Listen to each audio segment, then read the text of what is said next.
ಬಳ್ಳಾರಿ ಜಿಲ್ಲೆಯ ಕುರುಗೋಡು ಪೊಲೀಸರಿಗೆ ಭರ್ಜರಿ ಯಶಸ್ಸು ಸಿಕ್ಕಿದ್ದು, ಹಲವಾರು ಮನೆ ಕಳ್ಳತನ ಪ್ರಕರಣದಲ್ಲಿ ಭಾಗಿಯಾಗಿದ್ದ ಆರೋಪಿಯನ್ನ ಬಂಧಿಸುವಲ್ಲಿ ಯಶಸ್ವಿಯಾಗಿದ್ದಾರೆ.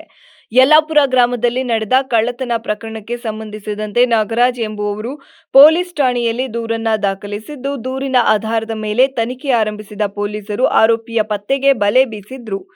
ಈ ವೇಳೆ ಬೈಕ್ ಪರಿಶೀಲನೆ ನಡೆಸ್ತಾ ಇದ್ದಾಗ ಕದ್ದ ಮಾಲು ಸಮೇತ ರಾಜಾಸಾಬ್ ಎಂಬ 21 ವರ್ಷದ ಯುವಕ ಪೊಲೀಸರ ಬಲೆಗೆ ಬಿದ್ದಿದ್ದಾನೆ. ತನಿಖೆ ವೇಳೆ ಆರೋಪಿ ಕೇವಲ ಯಲ್ಲಾಪುರ ಪ್ರಕರಣವಷ್ಟೇ ಅಲ್ಲದೆ ಒಟ್ಟು 7 ಕಡೆ ಮನೆ ಕಳ್ಳತನ ನಡೆಸಿದ್ದಾನೆ ಅನ್ನೋದು ಬೆಳಕಿಗೆ ಬಂದಿದೆ. ಕಂಪ್ಲಿ, ಸಂಡೂರು ಹಾಗೂ ಕುಡಿತಿನಿ ಪೊಲೀಸ್ ಠಾಣೆ ವ್ಯಾಪ್ತಿಯಲ್ಲಿಯೂ ಈತನ ವಿರುದ್ಧ ಕಳ್ಳತನ ಪ್ರಕರಣಗಳು ದಾಖಲಾಗಿವೆ ಅನ್ನೋದು ಪೊಲೀಸರು ತಿಳಿಸಿದ್ದಾರೆ.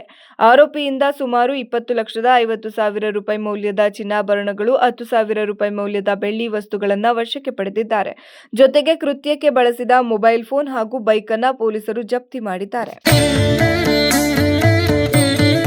ಶುಭ ಕಾರ್ಯಕ್ರಮಗಳಿರಲಿ ಅಥವಾ ದೈನಂದಿನ ಪೂಜೆಯೇ ಇರಲಿ, ಪರಿಶುದ್ಧವಾದ ಪೂಜಾ ಸಾಮಗ್ರಿಗಳು ಸಿಗುವುದು ಬಹಳ ಮುಖ್ಯ.